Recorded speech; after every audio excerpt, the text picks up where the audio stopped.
But we often say, hey, I can deal with that. But we really, in a way, can't totally deal with it. The first thing we need to do is be aware of it and understand that our body's reacting. It's part of Well, the culture. The culture tells people, don't be a servant to your feelings. Don't listen to your body. Now, that may make sense if you're like in a war zone, or if you're, yeah. even in competitive sports. That's or if you have a task that has to be done. You're saying, look, my body tells me I need to move around and get out of here. But there are other things I have to do. I have to take care of my kids. I have to work. I have to do, these various things. I'm not I don't have the privilege of doing whatever my body is telling me. So how do you Mhm. navigate or negotiate that? What Yeah. you do is you say, from, let's say, 8 to 5 in the day when you're working, or 8 to 17, as you would call it there, that you're working. But when work is out, you're going to listen to your body a little. You're going to Mhm. relax, you're going to be with friends.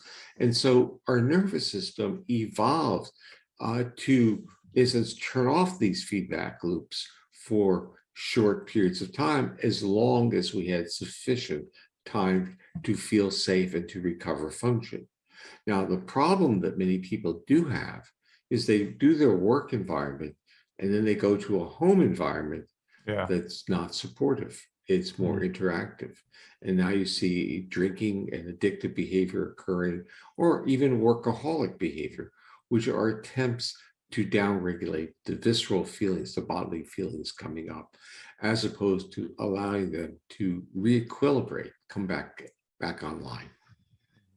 Creativity is being thoughtful and to work out plans and to do bold things to, in a sense, support your curiosity. But what we more than, as we acknowledge that, we have to find safe harbors, safe places where we feel safe enough for those threat cues to be minimized. And in general, people have historically, through human evolution, used co-regulation, friendships, relationships, family. Not they didn't need no people don't need a lot of people around them, but they need some in which they can, in a sense, give up their defenses. So what we're saying is the world with its matrix of threat cues forces us into being in a chronic locked in state of defense. But we don't have to be locked in that if we have a reasonable structure of some good friends or some family, or even safe, quiet places that we can go to. Or for me, I live in a house that's on the ocean front.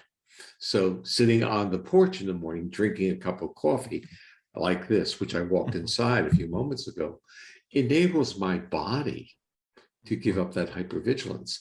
So you visualize the sounds of the waves. There are birds in the backyard.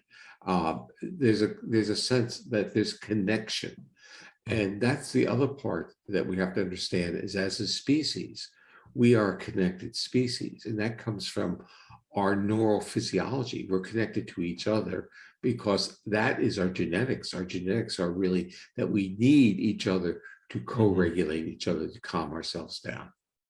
Actions are not sufficient. We have to have the feelings. So it's like Mhm. the focus that we have when we exercise, or the focus we have when we study, determines what products we develop. So it's a type of mindfulness. Our nervous system uh, likes predictability. Mhm. If we violate predictability, that uncertainty is a trigger of threat. Now, for certain people, I would say, like me as an academic, violation of expectancy is curiosity. Mhm. I'm attracted to it. And violation of expectancy within a safe environment is the basis of humor. So, like peekaboo or any type, Yeah. or even roller coasters. It's not that the humorous, but the notion is that you're structured in a safe environment. And now threat cues can be bombarded on you, and you can Mhm. literally process them as entertainment. Mhm.